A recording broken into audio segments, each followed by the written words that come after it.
కొన్ని కథలు మనిషి ఆలోచనలోంచి పుడితే, మరికొన్ని కథలు మనుషుల జీవితాల్లోంచి పుడతాయి. అలాంటి కథే 'అనగనగా'. ఈటీవీ విన్‌లో స్ట్రీమింగ్ అవుతున్నటువంటి ఈ చిత్రం ఇంటిల్లిపాదిని అలరించడమే కాకుండా వాళ్ళ మనసులకు హత్తుకుంటుంది. సో, మరి ఆ చిత్రంలో వ్యాస్ సార్‌గా నటించినటువంటి సుమంత్ మనతో పాటు ఉన్నారు. మరి ఆ సినిమా విశేషాలతో పాటు తన అనుభవాలను అడిగి తెలుసుకుందాం. సార్ నమస్తే. నమస్తే అండి. సార్, కానీ కొన్ని సినిమాలు మాత్రం అలా వచ్చి ఇలా వెళ్తుంటాయి. కానీ కొన్ని సినిమాలు మాత్రం అలా వచ్చినా ఎప్పటికీ గుర్తుండిపోయే సినిమాలవుతాయి. అలాంటిదే 'అనగనగా'. ఆ చిత్రంలో ప్రధాన పాత్ర పోషించడం అనేది సో, ఎలా అనిపించింది మీకు? చాలా సంతోషంగా ఉందండి. అంటే ఇంత ఘన విజయం సాధిస్తుందని ఎవరు ఎక్స్‌పెక్ట్ చేయలేదు. అంటే తెలుగు సినిమా చరిత్రలో కూడా కొన్ని సంఘటనలు జరిగినాయి. అంటే ఈటీవీ విన్‌లో రిలీజ్ అయ్యి ప్రజల డిమాండ్ మూలంగా పెద్ద స్క్రీన్‌లో మళ్ళీ కావాలని కోరుకుంటున్నారు. అవును.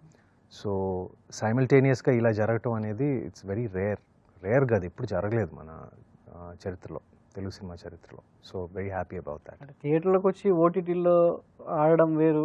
ఓటీటీ నుంచి థియేటర్‌కెళ్ళి ఆడియన్స్‌ని సర్ప్రైజ్ చేయడం అనేది Yeah. ఈ సినిమాతోనే జరిగింది. యా సో, థియేటర్ కూడా విజిట్ చేశారు కదా సార్. ఆ అనుభూతి ఎలా ఉంది?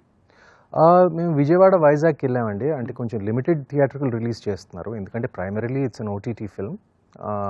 బట్ ఈటీవీ వారు అంటే డిమాండ్ మూలంగా చేయటం జరిగింది. సో ప్రమోట్ చేయడానికి వెళ్ళాము. And the reception was very good అండి అక్కడ. సో, మొదటిసారి కదా మీరు ఈటీవీతో కొలాబరేట్ అవ్వడం. Hmm. సో, ఈటీవీ విన్‌లో మన సినిమా స్ట్రీమింగ్ అవ్వడం అనేది. సో, ఎలా ఉంది సార్ ఈటీవీతో కొలాబరేషన్ అనేది? ఒక నటుడిగా మీకు ఎంతవరకు సంతృప్తి? వెరీ గుడ్ ప్రొడ్యూసర్స్ అండి, నేను ఎక్స్పెక్ట్ చేయలేదు.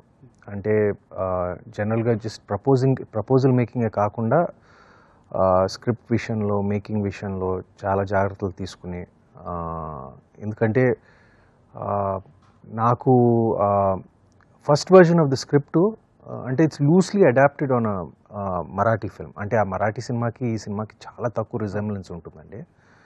కానీ ఆ ఫస్ట్ వర్జన్ నాకు స్క్రిప్ట్ ఫస్ట్ వర్జన్ నాకు పెద్ద ఎక్కలేదు నాకు.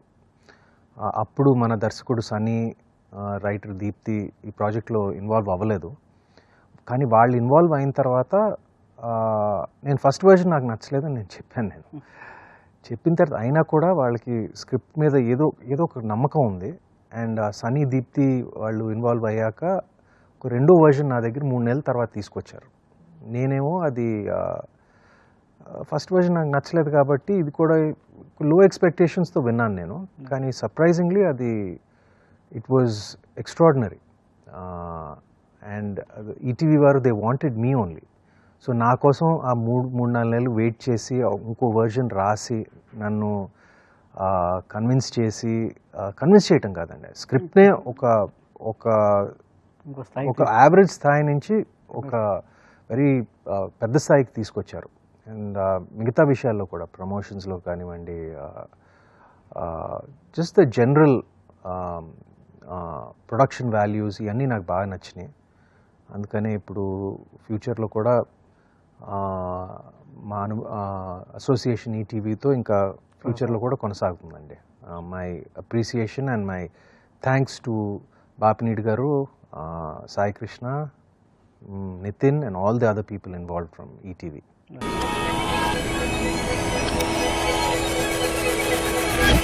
రామ్, మీ మనసులో భయానికి చోటిస్తే డాడీ ఉండడు, డాడీకి చోటిస్తే భయం ఉండదు. అనగనగా ఒక అడవిలో ముఫాసా అనే రాజు ఉంటాడు. ముఫాసాకి సింబా అంటే చాలా ఇష్టం. మన సినిమాలో చెప్పినట్లుగా కథ అంటే ఏంటి, కథ ఎందుకని చిన్నప్పుడు వ్యాస్ సార్ రాణి అమ్మని అడుగుతాడు. ఇప్పుడు కథ ఎందుకు, కథ అంటే ఏంటి అనేది ఈ సినిమా ద్వారా ప్రేక్షకులకు అర్థమైంది. సో మరి సుమంత్ గారు కథ ఎందుకు, కథ అంటే ఏంటి అంటే ఏం చెప్తారు? కథ అంటే మా సినిమాలండి. నేను ఒక సినిమా కుటుంబం నుంచి వచ్చిన వ్యక్తిని. చిన్నప్పటి నుంచి కథలు మేము సినిమాల ద్వారా నేను అనుభవించాను ఇంట్లో. అదేవిధంగా స్కూల్లో కూడా లైక్ నా favourite subject it was maths, science కాకుండా my favourite subject was always history, English, Telugu. అంటే వాటిలో కథలు ఎక్కువ ఉండేవి కదా, లైక్ మన పాఠాలే so I always like them. అంటే స్టోరీస్, సినిమా ఒక కనెక్షన్ ఉంది. అందుకే మనం చిన్నప్పుడు మనం అమ్మమ్మ తాత చెప్పిన కథలు గుర్తుపెట్టుకుంటాం, మనకి సినిమాలు కూడా గుర్తుపెట్టుకుంటాం. ఎందుకంటే సినిమాలు కథలే కదండి. I want every student studying in our school to get 100% in every subject. ఈసారి ఎలా అయినా టాప్ మార్క్స్ రావాలి సార్. టాప్ మార్క్స్ వస్తాయి అమ్మా, కానీ మీ అందరి టాప్ లో సబ్జెక్ట్ కరెక్ట్ గా ఎక్కాలి కదా. ప్రిన్సిపల్ మేడం మిమ్మల్ని పిలుస్తున్నారు సార్. అందాల సందోహమా మా ఇంటి ఆనందమా. సో మీ చిన్ననాటి తనంలో చాలా వరకు కథలు విని ఉంటారు, తాతయ్య దగ్గర పెరిగారు కాబట్టి. మామూలుగా ఏంటంటే every sun start story with daddy అంటారు, కానీ మీ విషయంలో మాత్రం తాత ద్వారా మొదలైంది మీ జీవితం అనేది. So how do your feel? అంటే నాకు చిన్నప్పుడు ఇంట్లో ప్రత్యేకంగా కథలు వినే అలవాటు లేదండి. ఎప్పుడు అనగనగా అని కథలు చెప్పేవారు కాదు, కానీ వాళ్ళు సినిమాలు చూసేవాడిని. సో నేను చిన్నప్పటి నుంచి తాతగారి సినిమాలు చూసే పెరిగాను, ఆయన సెట్లోనే తిరుగుతా పెరిగాను. సో ఆయన కథ చెప్పక్కర్లేదు నాకు, నేను ఆయన కథలు చూసేవాడిని. So it's a different kind of relationship.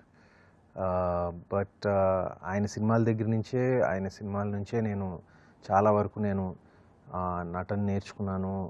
అక్కడి నుంచే ఇంట్రెస్ట్ వచ్చింది. ఆయన దగ్గరే పెరిగాను కాబట్టి ఆయన ఇన్ఫ్లుయెన్స్ చాలా ఉంది. సో కథలు ఒక ఇండైరెక్ట్గా ఒక విధంగా నా జీవితం మీద ప్రభావం చాలా ఎక్కువ. ఓకే సార్, వ్యాస్ సార్ నుంచి బయటపడ్డారా, లేదా ఆ పాత్ర ఎంతవరకు మిమ్మల్ని హాంట్ చేసింది?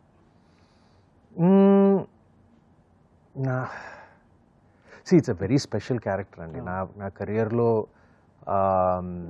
ఒక 7-8 చాలా స్పెషల్ క్యారెక్టర్స్ ఉంటాయి. ఇప్పుడు వెదర్ ఇట్స్ గౌరీలో గౌరీ కానీ, సత్యంలో సత్యం కానివ్వండి, యువకుడు కానివ్వండి, ఆర్ రామ్, గోదావరిలో రాము, గోల్కొండలో సంపత్తు, సో అదే మళ్ళీ రావాలో కార్తిక్. సో అదేవిధంగా దీంట్లో సీతారామంలో విష్ణు శర్మ, అదే విధంగా ఈ సినిమాలో కూడా it's a very special role and నిలిచిపోతుందండి.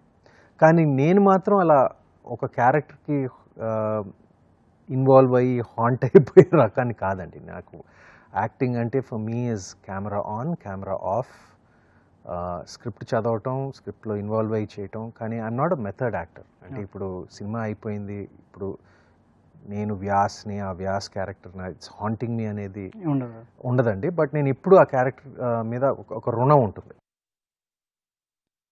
So మీరు చదువుకునే, అంటే ఇప్పుడు మనం సినిమాలో చెప్పినట్లుగా కాన్సెప్ట్ ఓరియంటెడ్ ఎడ్యుకేషన్ సిస్టమ్ అనేది అవసరం ఇప్పుడున్న పిల్లలకి అని చెప్పేసి మనం సినిమా ద్వారా చెప్పాలనుకున్నటువంటి విషయం. సో మీరు చదువుకునే రోజుల్లో పక్కనే హెచ్పిఎస్లో చదువుకున్నారు కాబట్టి ఎట్లా ఉండేది సార్? మీరు చదువుకునే రోజుల్లో టీచర్స్ కానీ ఎడ్యుకేషన్ సిస్టమ్ అనేది ఎట్లా ఉండేది? ఎట్లా ఈజీగా మీరు పాఠాలను నేర్చుకునేవాళ్ళు? అంటే I was an average, above average student అండి. అప్పుడప్పుడు కొంచెం మార్కులు కొంచెం బాగానే వచ్చాయి, కానీ జనరల్గా చూస్తే I was an above average student. అంటే ఐ యూస్ టు లైక్ ఈ హిస్టరీలు, ఇంగ్లీష్లు, తెలుగు అదంతా నాకు అలాంటి సబ్జెక్ట్స్ నాకు ఇష్టం, మ్యాథ్స్, సైన్స్ వీటికన్నా. సో స్కూల్లో HPS at that point it was one of the best schools. Even now it's one of the best schools. And 14 సంవత్సరాలు అక్కడే చదివాను. And I have very sweet memories and some very fond memories with certain teachers. So ఎందుకు 14 సంవత్సరాలు అలాగే జరిగిపోయింది. I have very good memories about school అండి. So ఈ cinema చూసిన తర్వాత ఒక ఫాదర్ క్యారెక్టర్లో, ఒక టీచర్ క్యారెక్టర్లో, ఒక చక్కగా ఒక చిన్న కుటుంబం, ఒక భార్య, ఒక కొడుకు, ఒక ఫాదర్, చక్కటి కుటుంబంగా సినిమా తెర మీద ఎంతో అందంగా కనపడింది. ఫ్యామిలీ విషయంలో, పిల్లల విషయంలో సుమంత్ ఎలా ఉంటారు? I'm very good with kids అండి. అంటే నేను ఈజీగా వైబ్ అవుతాను, ఈజీగా వాళ్ళతో ఇంటరాక్ట్ అవుతాను. Even though I'm an introverted person, కొంచెం క్వైట్ పర్సన్ అయినా కూడా నేను వాళ్ళతో ఈజీగా మాట్లాడతాను, జెల్ అవుతానండి. దాంట్లో ఎప్పుడు ప్రాబ్లం ఉండేది కాదు. అంటే నిజ జీవితంలో కూడా like I'm good with kids. Okay, international school, మీ సొంత కొడుకు కూడా 5 సబ్జెక్ట్స్ లో ఫెయిల్ అయ్యాడు. రామ్, ఎగ్జామ్ లో ఎందుకేం రాయలేదు? నువ్వు స్కూల్లో ఉన్నట్టు ఇంట్లో కూడా ఉంటే ఎలా? ఓ రియల్లీ? మరి నీ ప్రేమ పాస్ చేసిందా? సో రామ్ పాత్రలో చేసినటువంటి విమర్శ, సో ఆ పిల్లడితో సో ఎలా ఉండేది సెట్లో కావచ్చు, అంటే స్క్రీన్ మీద చూసినప్పుడు ఒక ఫాదర్ Yeah. రిలేషన్ ఎంత అందంగా ఉందో, సో ఆ మధ్యలో వచ్చేటువంటి ఎమోషన్స్ కావచ్చు, ఆ ఫీల్ అంతా కూడా సరే ఇప్పుడు చూస్తున్న ఆడియన్స్ కళ్ళ నుంచి నీళ్ళు వచ్చాయంటే మీ ఇద్దరి మధ్య ఆ బాండింగ్ అనేది చాలా చక్కగా పండింది. సో సెట్లో ఎలా ఉండేది పిల్లడితో? విహర్ష్ పర్సనాలిటీ కూడా ఇంచుమించు అలాగే ఉండేదండి. అంటే నేను ఎక్కువ నేను మాట్లాడను, ఐఎమ్ నాట్ వెరీ ఏమంటారు, I'm kind of calm quiet person. Viharsh కూడా అలాగే, కెమెరా ఆన్ అయితే మేము ఆన్, కెమెరా ఆఫ్ అయితే ఆఫ్, అలాగే పనిచేసేవాళ్ళం. And Viharsh and me off set also మా పర్సనాలిటీస్ కొంచెం సిమిలర్గా ఉండటం మూలంగా is also kind of quiet, I'm also kind of quiet. So ఆ అనుబంధం ఉండేది, ఉంది కూడా వాళ్ళిద్దరితో, with his parents also. But we're more camera off camera on, prepare చేసి కెమెరాలో డెలివర్ చేసే రకం మేము. అంటే ఆఫ్ స్క్రీన్ మరీ అసలు ఏమంటారు మెథడ్ యాక్టింగ్ లాగా అలా ఏం లేదండి. But I have a good relationship with him and his family. Okay. On స్క్రీన్లో చేసేటప్పుడు పిల్లడితో ఎన్ని టేక్లు ఉండేవి? అంటే మామూలుగా హాస్పిటల్ నుంచి వచ్చిన తర్వాత ఎమోషనల్ అయ్యే సీన్ చాలా కనెక్ట్ అయింది ప్రేక్షకులకు.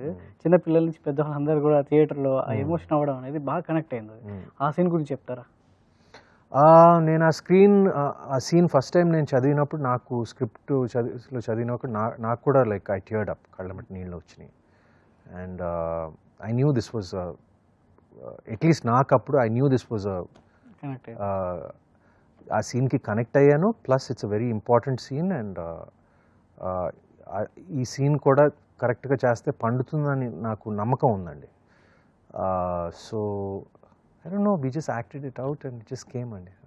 దానికి మించి ఇంకేం చెప్పలేను. అది సనీ రైటింగ్లో ఉంది, దీప్తి రైటింగ్లో ఉంది, అండ్ మేము we just followed the writing, అంతేనండి.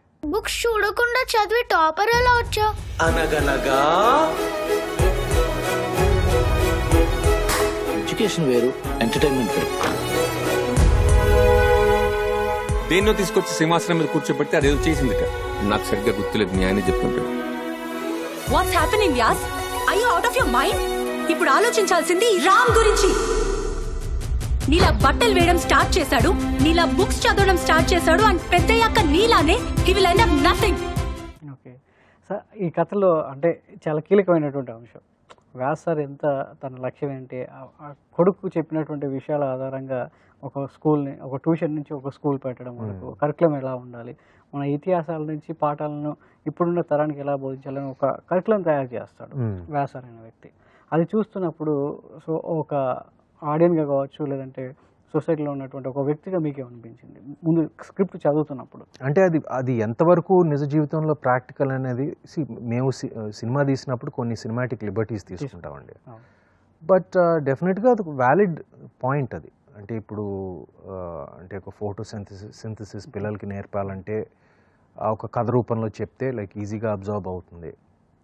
ఇట్ సీమ్స్ మనం వింటున్నప్పుడు కూడా అది బిలీవబుల్గా ఉంటుందండి. అది అంటే maybe we cannot in real life maybe అన్ని సబ్జెక్ట్స్ పూర్తిగా మనం కథల ద్వారా చెప్పలేము.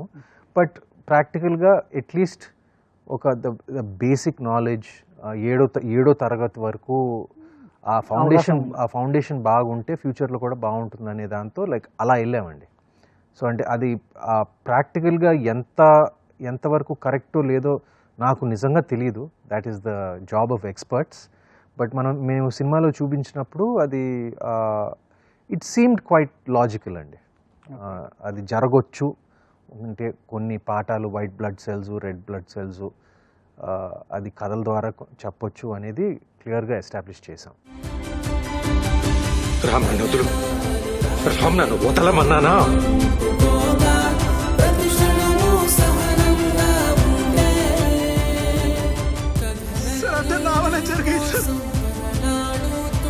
అదెంత పెద్ద క్రైమో తెలుసా?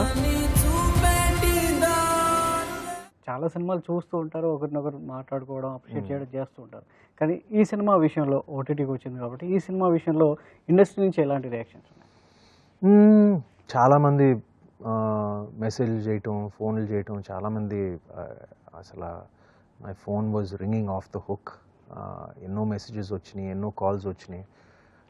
సో ఐమ్ వెరీ థ్యాంక్ఫుల్ అండి. I'm very thankful that many people appreciated the film and ఇంకా ఫ్యూచర్లో కూడా ఇంకా అప్రిషియేట్ చేస్తారనే నమ్మకం నాకుందండి. Okay Yeah. Sir 26 years career. సో ఒక్కొక్క సినిమా సుమంత్ కెరీర్లో చెప్పుకోదగ్గ మంచి సినిమాలు ఏమంటే లిస్ట్ ఆఫ్ సినిమాలు పెరుగుతూనే ఉంది. సో లైక్ దట్ అనగనగా వరకు వచ్చింది. సో ఈ 26 ఏళ్ళ కెరీర్లో ఒక్కసారి వెనక్కి తీసుకుంటే ఏమనిపిస్తుంటుంది? ఐఎమ్ జనరలీ హ్యాపీ అండి. I'm generally happy with my journey. But like I said, we always hoping for more good scripts and good projects. I'd like to work with with many more people that I haven't worked with, and I'd like to read more scripts that I want to be a part of. So ఆ కోరికలు కూడా ఉంటాయి, ఇంకా కొంచెం చేయొచ్చు. నేను పూర్తిగా satisfy అవ్వను దేనికి నేను సంతృప్తి ఉండదు, ఇంకా అస్సలు చేస్తూనే ఉండాలి. అస్సలు సాటిస్ఫాక్షన్ అనేది ఉండదు. బట్ జనరలీ నాకు ఐఎమ్ క్వైట్ హ్యాపీ అండి. చాలా వరకు మన కొత్త తరం దర్శకులంతా కూడా సినిమా ఇండస్ట్రీలో ఏదైతే మనం మార్పు కోరుకుంటున్నారో ప్రేక్షకులు, దానికి తగ్గ కథలు ఇవ్వడం అనేది మొదలైంది. సినిమా చేంజ్ ఒక్కొక్క సంవత్సరంలో ఒక్కొక్క ఎలా మారుతూ వస్తుంది. కొత్త దర్శకులు కొత్త కథలతో నటీనటులను కావచ్చు, లేదంటే ప్రొడక్షన్ హౌస్ను అప్రోచ్ అవుతున్నారు. సో ఇలాంటి కథలు రావడం అనేది సినిమా ఇండస్ట్రీకి కావచ్చు, ఒక నటీనటులకు ఏ విధమైన ఒక స్థాయిని పెంచడానికి ఉపయోగపడుతుంది? మేమందరూ మా స్క్రిప్ట్లకి, మా దర్శకులకి, మా ప్రొడ్యూసర్లకి బానిసలు. యాక్టర్ అంటే ఇప్పుడు అది ఇప్పుడు జరుగుతూ ఉంటుందండి. కాలం ఎవల్యూషన్ ప్రకారం మన కథలు కూడా కొంచెం మారుతూ ఉంటాయి. అప్పుడప్పుడు కొన్ని పాత టైప్ ఆఫ్ కథలు వర్కౌట్ అవుతాయి, అప్పుడప్పుడు కొన్ని కొత్త టైప్ ఆఫ్ కథలు వర్కౌట్ అవుతాయి. సార్ ఇప్పుడు సత్యం, గోదావరి, మల్లిరావ ఇవి చేస్తున్నప్పుడు అంటే మీరు ఇందాక అన్నట్టు కేవలం కథలు తీసుకొచ్చేటువంటి దర్శకులకి మంచి కథలకి బానిసలు అన్నారు. కొన్ని ఫెయిల్యూర్స్ కూడా ఉన్నాయి మీ జీవితంలో. అంటే సినిమా సక్సెస్ ఫెయిల్యూర్తో పక్కన పెడితే ఒక నటుడిగా ప్రేక్షకుల దగ్గరికి వెళ్ళడానికే మీరు ఎప్పుడు ముందుంటారు కాబట్టి సక్సెస్ ఫెయిల్యూర్ విషయంలో ఎలా తీసుకున్నారు? ప్రతి యాక్టర్కి ఉంటుందండి. Most of the people have ups and downs, ఎవరైనా సరే. అది నేను కొంచెం బ్యాలెన్స్డ్గా తీసుకుంటాను. సినిమా సక్సెస్ అయినప్పుడు మరీ ఎక్కువ సంతోషంగా, మరీ హైగా వెళ్ళను నేను. అదేవిధంగా సినిమా ఫ్లాప్ అయినప్పుడు మరీ లోగా వెళ్ళను. అండ్ ఒక అండర్స్టాండింగ్ ఉంది. అంటే ఇప్పుడు ఇట్స్ ఎ టీమ్ ఎఫర్ట్. నేను ఒక్కడనే కాదు, నా వెనకాల ఒక స్క్రిప్ట్ బలంగా ఉండాలి, దర్శకుడు కరెక్ట్గా చేయాలి, ప్రొడ్యూసర్ సినిమాని బాగా ప్రమోట్ చేయాలి, ఇవన్నీ కరెక్ట్గా అలైన్ అవ్వాలి. అప్పుడే సినిమా హిట్ అవుతుంది. తల్లి జన్మనించినప్పుడు కేవలం ఒక ప్రాణం పుడుతుంది. ఎప్పుడైతే బ్రతుకు మనకు కష్టాల్ని ఇస్తుందో అప్పుడు ఒక జీవితం పుడుతుంది. ఆలస్యమైనప్పటికీ సుమంత్ నుంచి ఒక మంచి సినిమా వస్తుందని అనేది ఆడియన్స్లో ఒక భావన ఉండిపోయింది. సో ఆలస్యానికి గల కారణం అదే అంటారా, లేకపోతే ఇంకా ఇతర కారణాలు ఏమైనా ఉన్నాయా? ఆలస్యం అనేసరికి ఇప్పుడు నాకు స్క్రిప్ట్ నచ్చితేనే నేను సినిమా చేస్తానండి. I'm very selective. నేను డబ్బు కోసం లేకపోతే కాన్స్టెంట్ సర్క్యులేషన్ కోసం నేను సినిమాలు చేయను. నాకు నచ్చాలి.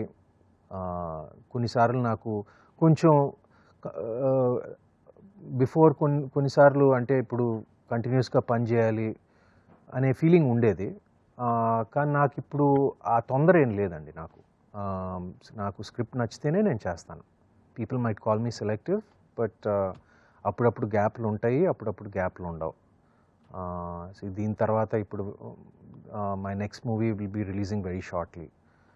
I have 2 movies which are ready. So అప్పుడప్పుడు గ్యాప్లు వస్తాయండి. అది ప్రతి యాక్టర్కి ఉంటాయండి. మీరు అంటే సోలోగా చేస్తున్న సినిమాలు ఒకవైపు అయితే అదర్ కాంబినేషన్ సినిమాలు కూడా చేయడానికి ఇంట్రెస్ట్ చూపిస్తున్నారు. నెగిటివ్ షేడ్స్ ఉన్నా పర్లేదు, ఒక మంచి పాత్ర, కథకు తగిన పాత్రలో వస్తే చేస్తాను రెడీగా ఉన్నారు. లైక్ సీతారామం కావచ్చు, సార్ కావచ్చు, ఇవన్నీ కూడా. సో అదర్ దాన్ ఎలా ఉంటుంది మీ సినిమా, మీ ఫుల్ లెంత్ సినిమాలు కాకుండా అదర్ నుంచి ప్రొడక్షన్ నుంచి వచ్చేటువంటి క్యారెక్టర్స్ చేయడానికి గల కారణాలు ఏంటి? No, my primary thing is to play the hero. But at the same time ఒక హీరో పాత్రలు చేస్తూ, ఒక లీడ్ రోల్ పాత్రలు చేస్తూ ప్యారలల్గా నాకు నచ్చితేనే నాకు ఒక నెగిటివ్ పాత్ర చేయడానికి చాలా ఇంట్రెస్ట్ ఉందండి. ఎప్పటి నుంచో చెప్తా ఉన్నాను. కానీ అది కరెక్ట్గా పడాలి. అంటే అది జస్ట్ ఒక క్యారికేచర్ లాగా ఉండకూడదు. It has to be author backed. And అదేవిధంగా నాకు ఏదైనా మంచి సపోర్టింగ్ రోల్, నాకు ఇష్టమైన కథలో ఏదైనా మంచి సపోర్టింగ్ రోల్ లైక్ అలాంటి ఉన్నా కూడా నేను చేస్తానండి. But I'm very selective. So Geethanjali కావచ్చు, లేదంటే వ్యక్తిగత జీవితంలో అక్కినేని గారి జరిగినవి కావచ్చు, ఈ సినిమాలో ఒక కామన్ పాయింట్ ఉంది, క్యాన్సర్ అనేది. స్టోరీ చెప్పినప్పుడు మీకు సడన్గా ట్రిగ్గర్ అయిన పాయింట్ ఏంటి సార్? ఇది ఎందుకు ఈ పాయింట్ తీసుకోవచ్చా, అవసరం అని అనిపించిందా మీకు? నాకు కొంచెం అంటే ఛాలెంజింగ్ సబ్జెక్టే అని అనిపించింది. అంటే నాకు ఇమీడియట్గా నాకు సనీ స్క్రిప్ట్ చదివినప్పుడు నాకు ఇమీడియట్గా నచ్చింది అండ్ ఇమీడియట్గా బాగా స్పందించాను. బట్ ఓకే, ఒక హీరో క్యాన్సర్ వస్తుంది, తను చనిపోవచ్చు, చాలా హెవీగా అవ్వచ్చు ఒక పాయింట్ అయిన తర్వాత అని ఒక చిన్న ఫీలింగ్ ఉంది డెఫినెట్గా. బట్ నాకు ఈ పాత్ర సూట్ అవుతుంది అండ్ నేను స్క్రిప్ట్ చదివినప్పుడు నాకు అది నేను స్పందించాను, డెఫినెట్గా ఆడియన్స్ కూడా స్పందిస్తారు. So what if the hero has cancer, even if it's a tragedy. నాకు అది ఇప్పుడు అనిపించలేదండి. అంటే అప్పుడప్పుడు కొన్ని తెలియకుండా like you have films where even now మనం చెప్తారు. ఇప్పుడు నా first film was a tragedy. First ఫిల్మ్లో నేను చనిపోయాను నేను. But they other films also with the heroes they don't make it, ఒక ట్రాజిక్ ఎండింగ్ ఉంటుంది. కానీ కథ ఆకట్టుకుంటున్నప్పుడు ఇవన్నీ పక్కన పెట్టేయాలండి అంతే. అండ్ ఆల్సో అది డెఫినెట్గా మా ఫ్యామిలీ దాంట్లో ఉంది. అది పర్సనల్ కామెంట్స్ ఏమన్నా? పర్సనల్ డెఫినెట్గా ఉందండి. ఎందుకంటే తాతగారి కెరియర్లో చాలా సినిమాల్లో ఆయన చనిపోవటం జరుగుతుంది and he's the king of tragedy.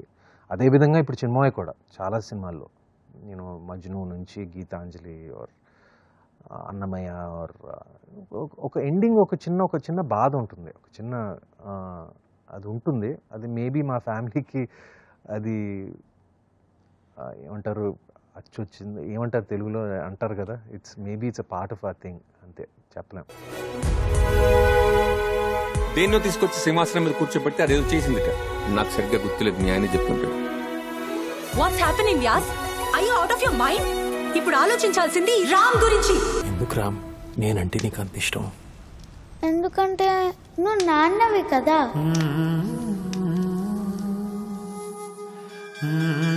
So మీరు చాలా వరకు అంటే ఇంట్లో ఓటీటీస్లో సినిమాలు చూసే అలవాటు ఉంది, చాలా వరకు అదర్ లాంగ్వేజ్ సినిమాలు కూడా ఓటీటీలో చూస్తుంటారు కాబట్టి, సో ఓటీటీలో ఈటీవీ క్రియేట్ చేసినటువంటి కంటెంట్ కావచ్చు, మన రూటెడ్ స్టోరీస్ని, మనదైన కథల్ని ఈటీవీ విన్ నుంచి అందించడం అనేది, సో ఒక నటుడిగా మీకు ఎలాంటి తృప్తిని ఇస్తుంది?